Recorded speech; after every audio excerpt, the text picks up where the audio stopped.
Apakah hukum beri duit raya? Apakah niat kita beri? Al-umuru bi maqasidiha. Tujuan beri mensukakan hati kanak-kanak, maka kita ikut sunnah Nabi, kerana Nabi pernah beri sekelak, bukan zaman kita lah, zaman dulu. Mana benda-benda manisang kepada kanak-kanak. Tujuan supaya kanak-kanak suka. Maka kita beri duit hari raya bukan kerana menikuk budaya orang lain, hukumnya harus.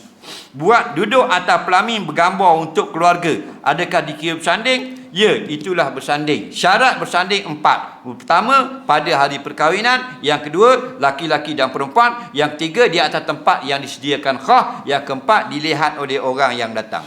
Faham? Maka apa hukumnya? Hukumnya harus bersanding. Yang haram ialah kita bersanding kerana ego, menunjukkan kehebatan, kesombongan diri. Yang kedua, tidak mematuhi peraturan syarak pada berpakaian pengantin perempuan. Faham? Soalan yang terakhir,